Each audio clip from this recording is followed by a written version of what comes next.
అమ్మా చెప్పరా అమ్మా నేను చదివేసానమ్మా కొంచెం ఫుల్ పర్ఫెక్ట్గా వచ్చేసిందమ్మా ఆన్సర్ అయితే నువ్వు అడుగు నేను చాలా ఈజీగా చెప్పేస్తానమ్మా పర్ఫెక్ట్ ఎక్దమ్ పర్ఫెక్ట్ ఓకేనా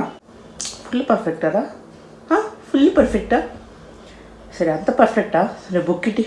ఈ ఫుల్ పర్ఫెక్ట్ అమ్మా నీకు తెలియదు ఇగో బుక్ తీసుకో ఫస్ట్ నువ్వు క్వశ్చన్ చెప్పు నువ్వు చదివిన ఆన్సర్ క్వశ్చన్ చెప్పు క్వశ్చన్ ఏంటమ్మా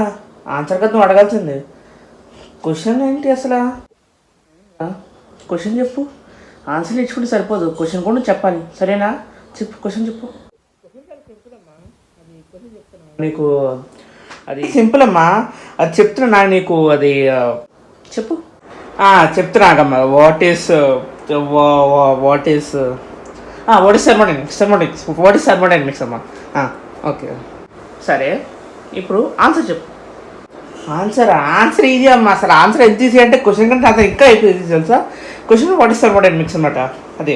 వాట్ ఈస్ థర్మోడైనమిక్స్ ఆన్సర్ వచ్చి ఒక సెకండ్ అమ్మా అది ఆన్సర్ చాలా ఈజీ అమ్మా మరి చెప్పరా ఆన్సర్ చాలా ఈజీ కదా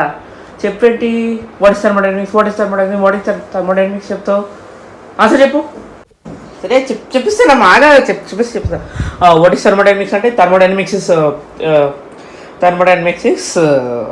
ఏరా ఎదవన్నారు ఎదవా నిన్ను చదవకంటే ఆన్సర్ చదువు చెప్పేస్తావా ఎగ్జామ్లో ఆన్సర్ తెలిసి సరిపోదు ఏ క్వశ్చన్కి ఏ ఆన్సర్ కూడా తెలియాలి నీకు తెలియకుండా వచ్చి పెద్ద perfect answer what is thermodynamics అంటున్నావు పద నీకుంది ఇప్పుడు పద అమ్మా అది ఎవరైనా అనుకుంటారా మమ్మీ క్వశ్చన్ అడుగుతుందని ఆన్సర్ పర్ఫెక్ట్ వస్తే ఇప్పుడు నాకు ఉంది కదా